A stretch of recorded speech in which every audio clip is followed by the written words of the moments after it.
following program is brought to you by your friends at Podcast One. Real life can scare you to death. From an executive producer of The Walking Dead and an executive producer of The X-Files. Amazon Prime exclusive, Lore, is a chilling 6-episode anthology series. Based on the podcast phenomenon with over 70 million downloads, creator and narrator Aaron Mahnke explores the most terrifying tales throughout history.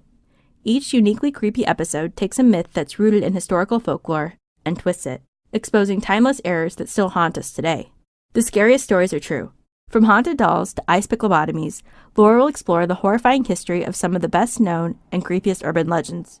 The Amazon series uses a unique mixed media blend of archival footage, animation, and reenactments to bring these historical horrors to life. Watch now, exclusively on Amazon Prime Video, and learn more at www.amazon.com/lore.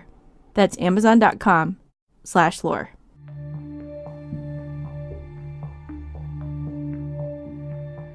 In the fall of 1999, Sarah Jones had an experience in the middle of the night. One that she'll never be able to forget. She was 9 years old at the time, and at first thought she was dreaming. A man picked her up and carried her outside, and he told her that her house was on fire. And then I put my foot down to see if I was actually outside, and I just woke up and I was like, this can't be right. She wasn't dreaming, though. She was fully awake, and the fact that she was being carried away into the night by a strange man would become the lesser of the evils she'd be exposed to that night. He laid me on the ground and told me to take my shorts off, and I started screaming and yelling, and I told him no. And then he put some kind of leather glove in my mouth. And then, since I wanted to take my shorts off, he took them off for me. Sarah's life had been changed forever that night. And she wouldn't be the only one to fall victim to this particular perpetrator. Over the next 5 years, he would assault over 9 other women and girls, continuing to stump detectives as he chose his next victims. 1/3 of all murder cases in America remain open. Each one is called a cold case, and only 1% are ever solved. This is one of those rare cases. From A&E, this is Cold Case Files, the podcast.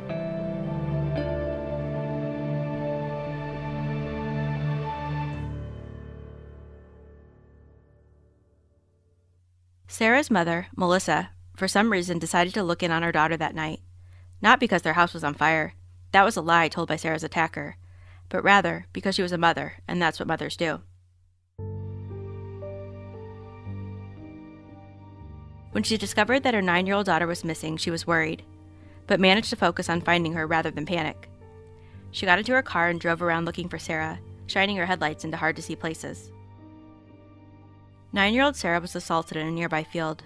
She screamed and she cried, but that didn't evoke any sympathy in the man who forced himself on top of her. In fact, it spurred the opposite. At that time, I was screaming and fighting and trying to just break free and get home again. And then he told me he was going to kill me if I didn't quit, so I quit, and I let my defenses down. The attacker got up and told Sarah to be quiet and wait for him. He was going to get a friend, but he'd be back.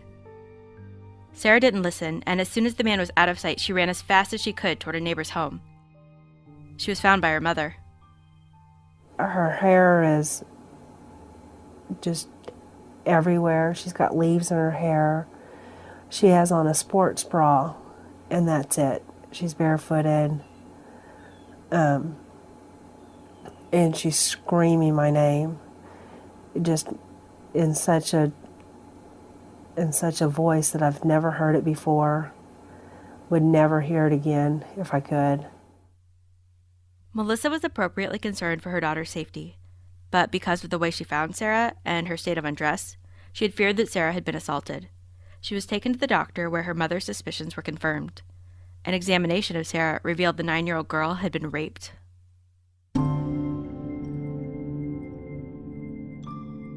The DNA evidence was sent to the crime lab, and an investigation into the perpetrator of this crime began when the sun came up the next morning. The perpetrator came up here. The window wasn't locked, and he just raised it. The young lady was just inside there laying on the bed. We done what we call a neighborhood canvas, We went to each residence and talked to them kind of just in a real quick manner, just to find out who lived there, who was there that night, and any new people in the area. Captain Gerald Moody and his team focused in on a neighbor, James Selby, who had previously had charges of sexual assault brought against him, though he wasn't convicted in that case. The police looked into Selby, and he quickly became their number one suspect. That is, until he left town without a trace. Here's investigator Rhett Burnett. We did have enough information that made him probably our number one person to look at and try and eliminate. And when he took off, that just pretty much solidified it in our mind that he was probably our guy. With their number one suspect missing and no other obvious leads, detectives were forced to shelve this case and wait, while a family and a 9-year-old girl herself were also forced to wait, wondering if she would ever feel safe from the man who attacked her. For a while, for the first year and a half or so, that's all I thought about. Because it was kind of scary and it interfered with all my sports and all the things I did around with my friends and my family. Another lead was coming, though. Unfortunately, it was coming in the form of a frightened 12-year-old girl who had been attacked in her bedroom in Nevada.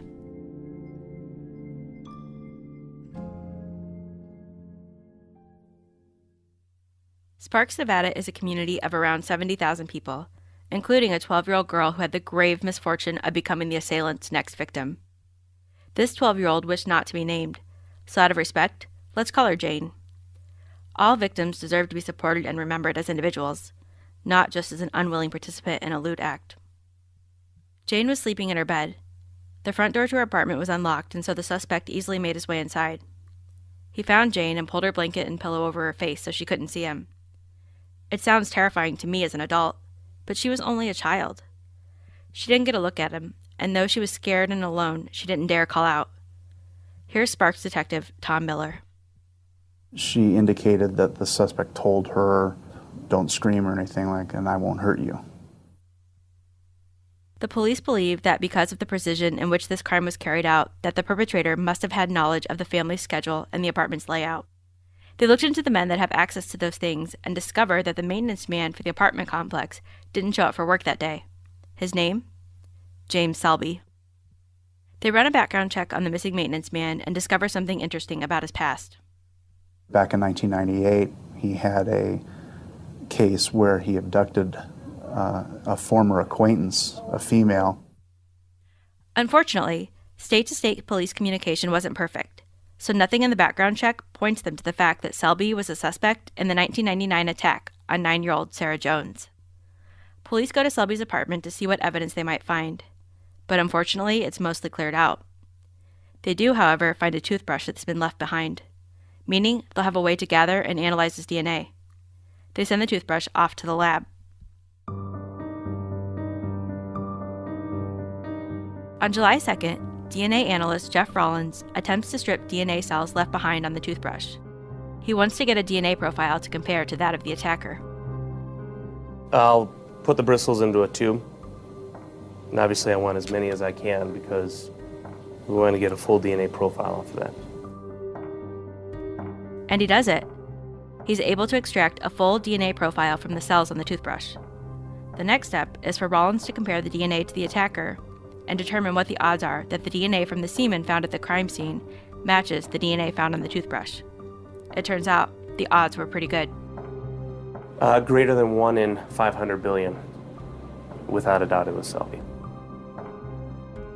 We've talked about a lot of cold cases, but I don't know that we've covered one yet where the perpetrator has been the sole suspect all along. A warrant was issued for Selby, but it didn't really matter because he slipped away again and traveled west. It turned out his days of assaulting little girls were over. Unfortunately, though, his days of assaulting grown women were just about to begin.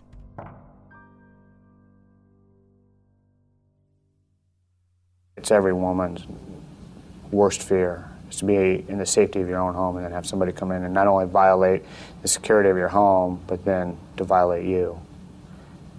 I can't imagine anything being worse than that.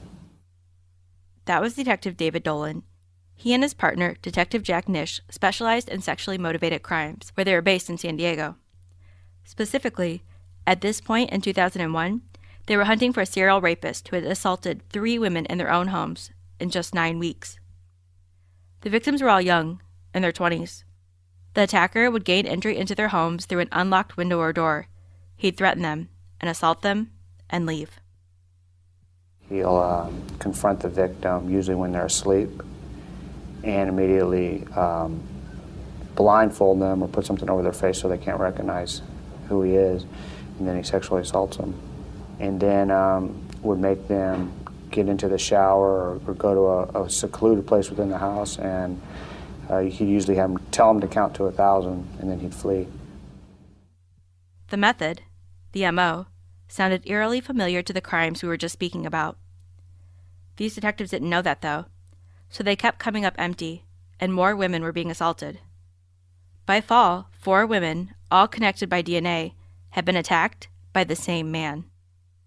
We had no idea who we were chasing. We didn't even have a race. We resorted to using psychological profiles, geographic profiles, submitting information to the Department of Justice, state of California. And even with all that, we were still coming up empty-handed. The attacks in San Diego had all taken place in affluent neighborhoods, and, though unfair, this afforded them an increased amount of media coverage. Police were pressured to do more and investigate harder. They camped out in a local park, basically a tent city for the homeless and transient.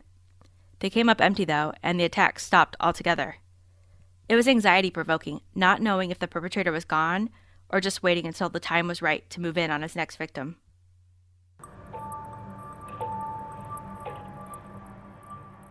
On October 5th, 2001, Tiffany Nakajima, a student in Tucson, Arizona, left home to rush to the grocery store. But when she returned around 2 p.m., someone was there that she didn't expect. I opened the front door, and I went in, and there was someone in my house, and he came up from behind me and put a knife to my throat. The man told Tiffany that he just wanted to rob the place as he blindfolded her. Then, he led her down the hallway into her bedroom. I knew he had a knife, so I stayed very calm and just followed what he wanted. He had me lay down on the bed, and then next thing I knew, he was on top of me and raping me. Though to Tiffany, it must have felt like forever. The assault lasted about 20 minutes and ended with the man confronting Tiffany. He asked if she was going to say anything about what had happened, and when she told him that she wouldn't, he slashed her throat 2 times and said, "No, you're not going to say anything." He thought she was dead and he left, but she wasn't. Tiffany was alive. I was just thinking, I'm gonna die, and I'm not gonna see my family again. I just need to survive. I went out the door and I screamed, and he was walking away. He turned around, looked at me, and then he began to run away. He was a Caucasian man, kind of sandy brown hair. He was wearing a black t-shirt and blue jeans. Detective Mary Game takes the case and discovers that a similar incident had taken place in the house right across the street from Tiffany's. There were 2 college-age girls living in the residence, and one had been confronted by a male in her bathroom, and he had grabbed her by the throat, told her he was there to rob her and not to give him any problem. The man is described in a similar way that he was described by Tiffany, so the police make a composite sketch to pass around campus. The investigators pass out the sketch and ask questions, but they don't find any leads. Then, 3 weeks after the initial attacks, another woman has reported being assaulted. It would appear that Detective Game had a serial predator on her hands. The attacks in Tucson appear to stop, but 3 months later, another attack is reported. In this case, the victim isn't a woman, though. She's a 14-year-old girl. She wakes up to a male subject laying in the bed with her, one hand over her mouth and the other on her throat, telling her not to scream. Her hands were swabbed for potential DNA evidence and tested, and it matched our other 2 cases. The DNA was uploaded to CODIS, which is an acronym for Combined DNA Index System. The FBI uploads the DNA of every adult convicted of a felony into the system. No matches were returned, though, so all Detective Game could do was wait. More after the break. The World of Lore Monstrous Creatures by Aaron Mahnke is a fascinating, beautifully illustrated guide to the monsters that are part of our collective psyche, featuring both rare and best-loved stories from the hit podcast, Lore, a new online streaming series. Author and host of the Lore podcast, Aaron Mahnke invites us to the desolate Pine Barrens of New Jersey, where the notorious winged, red-eyed Jersey Devil dwells. He delves into harrowing accounts of cannibalism, some officially documented, others the stuff of speculation, perhaps. He visits the dimly lit rooms where seances take place, the European villages where gremlins make mischief, even Key West, Florida, home of a haunted doll named Robert. The TV series Lore airs on Amazon Video and will follow the podcast's anthology format, with each episode featuring a new story. The World of Lore Monstrous Creatures audiobook is read by the author, Aaron Mahnke. The hardcover and ebook editions of The World of Lore Monstrous Creatures are available wherever books are sold. Penguin Random House Audio is the premier award-winning audiobook publisher, with 13 Grammy Awards, 69 Audie Awards, and 15 Odyssey Awards. Penguin Random House Audio is dedicated to producing top-quality fiction and nonfiction audiobooks, written and read by the best in the business. I'm Liam Garrity, and I'm bringing you a new podcast about Vikings, the hit drama series on history. I'll be coming to you from the set of Vikings weekly until the launch of Season 5 on November 29th. I know things about Ragnar Lothbrok you do not know. The cast and crew are going to tell the amazing story of how they make Vikings. I've been present in killing almost all of the lead characters. I wanted it to feel like those swords are rusty and not super sharp, the shields are kind of wonky and bent and all that. And you wouldn't want that landing on you. The first series gave me a foundation in these characters, and then by the second one I could really give them some pain. That's terrifying. But I want to know what the future holds. Oh, you will. And throughout the series, we'll be joined by Vikings creator Michael Hurst. I'll be asking him the big questions, like, what kind of Vikings toys do you really want to see? Couldn't we have little plastic models, but with axes and their heads sort of came off? So join me, Liam Garrity, every week for Vikings. Subscribe now on iTunes or wherever you get your podcasts. All in favor?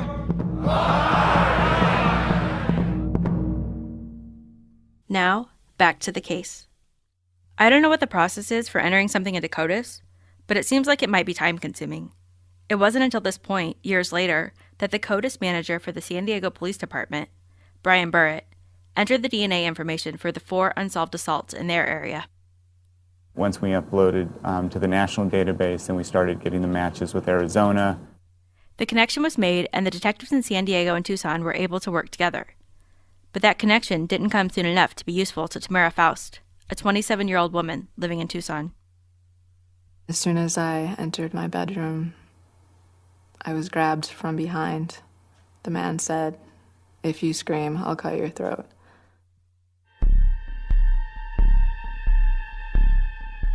Tamara had taken a shower. She was getting ready for her day. But when she entered her bedroom, she was surprised when a strange man grabbed her from behind and threatened her. He told her if she screamed, he would cut her. Tamara stayed quiet. He said, "I'm just here for your car and for your money. I just caught my girlfriend cheating on me, and I just killed her and the man that she was with. So I'm on the run from the police. Not gonna hurt you." The thoughts that were going through my mind were that this might be my last day alive. And so my mind was only thinking about remaining as calm as possible, because I knew that if I stayed calm, that would help him remain calm. He tied her up and made her lay on the floor. She gave him her money, her ATM card, and keys, hoping that it would encourage him to leave faster. But it didn't work. He had everything he needed to make a successful getaway, but he still wasn't leaving. That's when she realized he hadn't been honest about his intentions, and he attacked her. He was talking to me, he was asking me if it felt good, if he was of adequate size. So I knew that even though I was a victim in the moment, I knew that after the assault was over, like if I could survive the assault, I wouldn't be a victim anymore. I would be a survivor, and I could take control of my life again. Then, In a sickening turn of events, the man tells Tamara that he wants to spend the day with her, as if they've just completed some act of love and not a brutal assault. Tamara tells him no. She tells him that she's late for a meeting at work, and she'll be missed and has to leave. The man tells her to close her eyes and count to 100 before getting up. He says by the time she finishes, he'll be gone, and it'll be safe for her to leave. Tamara flees from her home and runs to a neighbor's house where she calls the police. Detective Mary Game gets the call and is immediately on her way. I think that when I first heard the call and was being sent over here, I pretty much knew it was the same guy. Unlike the other cases, there's a piece of physical evidence beyond DNA linking the perpetrator to his crime. A way to track him. Tamara's ATM card. The card was used just 30 minutes after the perpetrator left Tamara's home, and the bank sent the photos from the machine immediately. The problem was, the person using the card hit his face with a brochure while making the transaction. The link turned out to be not so useful after all. At this point, though, another connection was made, in another state. It turns out there was another DNA hit. This time, it was connecting these assaults with an assault committed on a 9-year-old girl. A girl that was removed from her home and assaulted in a field in Oklahoma 3 years earlier.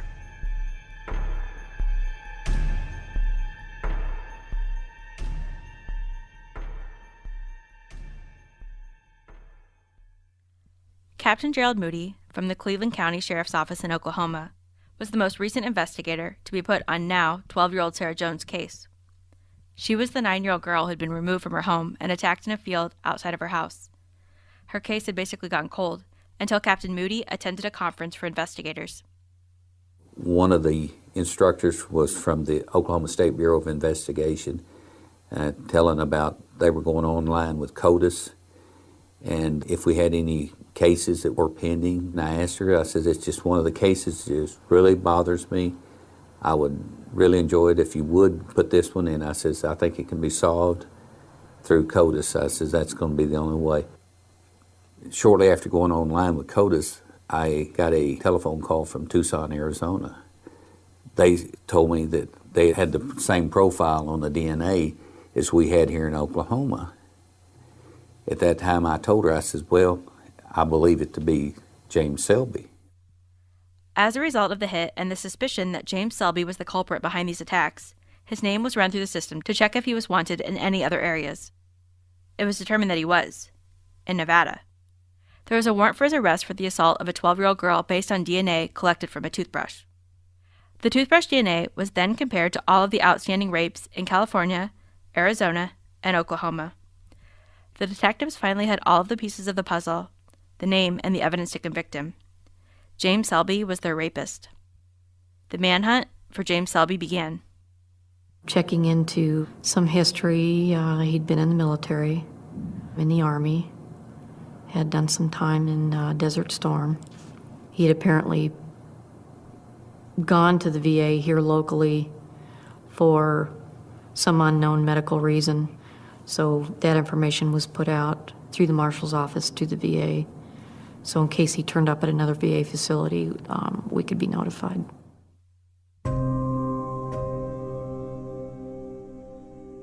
We're going to shift scenes for a minute to Colorado Springs. A homeless program at the Veterans Affairs Clinic is a place where veterans who are down on their luck go to get a helping hand. Debbie Fowler is working to assist those in need at the time, and she gets a visit from a Gulf War vet by the name of James Selby. He has a simple enough request. Shoes. That's all he needed was shoes because his was cracked on the soles at the bottom. And he said that he couldn't find a job unless he had some shoes to wear. As hard as she tries, though, Debbie can't seem to find shoes that fit Selby. So he makes another request of her. He needs to refill a medication that had been prescribed to him from the Tucson VA's office. Debbie makes the call, and she's shocked by the information the person on the other end of the phone shares with her. And he was sitting in the chair in my office, and I called Tucson, and then the lady in Tucson said, "Do you know who you have in your office?" "Oh my God," she said, "I have the U.S. Marshal on the other line." She said, "He is a rapist." And I said, "You've got to be kidding." U.S. Marshals get on the line with Debbie in an attempt to calm her and help her through the situation. They tell her help is on the way. Debbie's understandably nervous for her safety, but also because she doesn't want a rapist to get away before he can be taken into custody. She paces from the phone to the waiting room, asking God to help her stay calm and for things to go smoothly. I'm not going to debate the existence of a higher power, but whatever the reason, it worked. James Selby, a man wanted in connection with 9 violent sexual assaults in Arizona, California, Oklahoma, Nevada, and soon to be realized, Colorado, is taken into custody.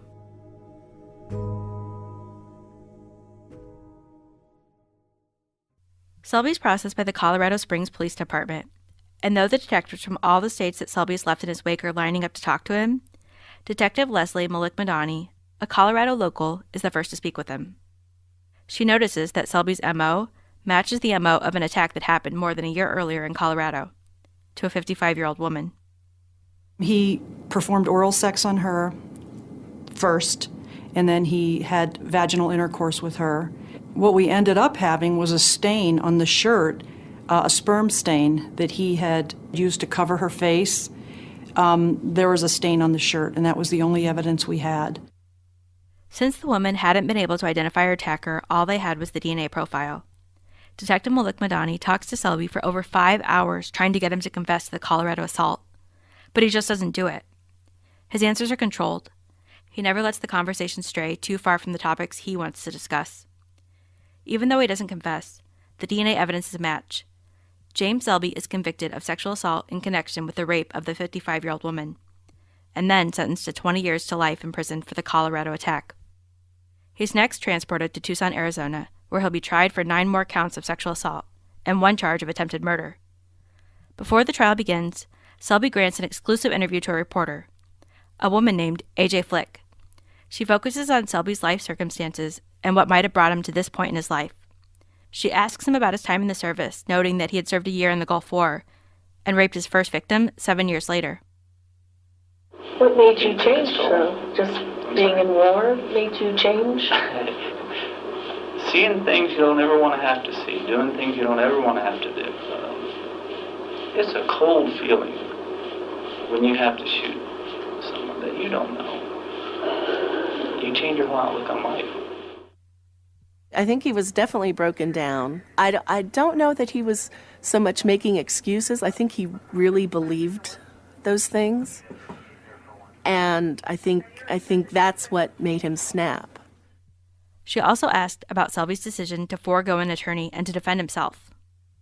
Why do you feel that, instead of having an attorney that you're working with, why is it so important to you to do it yourself? My feelings with public defenders are they are nothing more than an extension of the district attorney's office. You touch that furnace and it burns you once, you learn not to touch it again.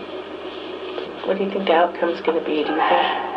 Obviously, you think you have a good chance of... No, I don't. No? I don't think I have a good chance at all. I think that there's so much media attention. There's no possible way that I'm going to get a jury that is untainted. It's hard for me not to be biased against a proven rapist, but he does have a point.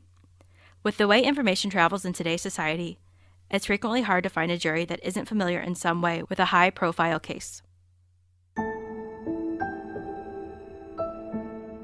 On September 28, 2004, Selby's trial began, and all the women he had violated came to confront their attacker. I wonder how they felt. Was it traumatizing, or did it provide the closure that they needed?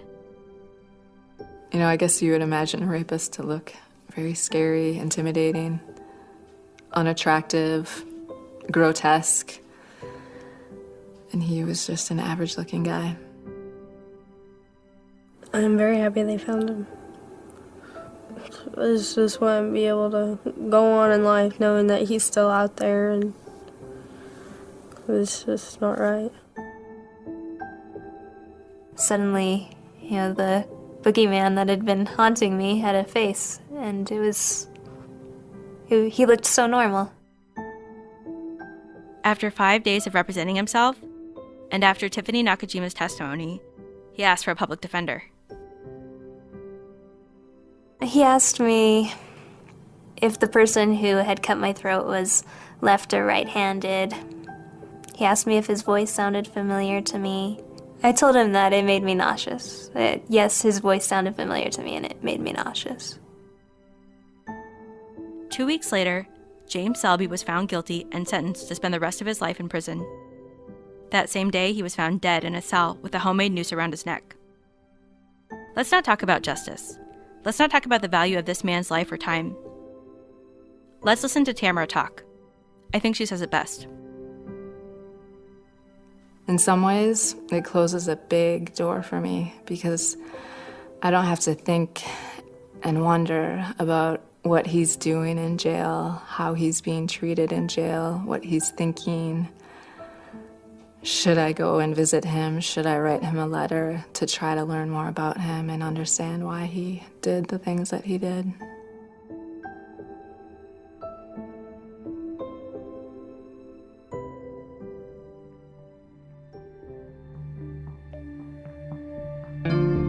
Cold Case Files, the podcast, is hosted by Brooke Giddings. Produced by McKamey Lynn and Scott Brody. Our executive producer is Ted Butler. We're edited by Steve Dolomater and distributed by Podcast One. Cold Case Files Classic was produced by Curtis Productions and hosted by the one and only Bill Curtis. Check out more Cold Case Files at aetv.com and by downloading the A&E app.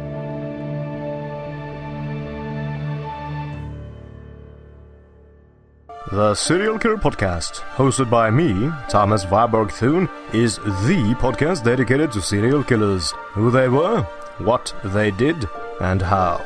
Join me as I sit down bi-weekly to bring you, dear listener, into the dark land of serial murder and psychopathy.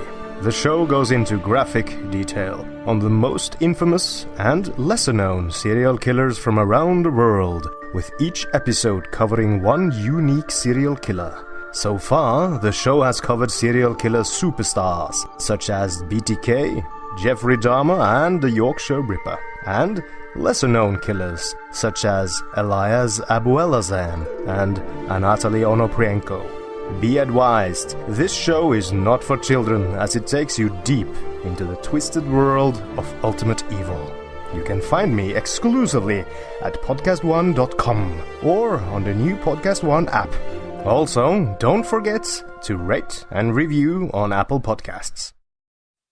Weinstein rape investigation, Bergdahl sentence. I'm Tim McGuire with an AP News Minute. New York City Police Chief of Detective Robert Boyce says investigators believe actress Paz de la Huerta's 2010 rape allegation made against Harvey Weinstein is credible. If this person was still in New York and it was recent, we would go right away and make the arrest, no doubt.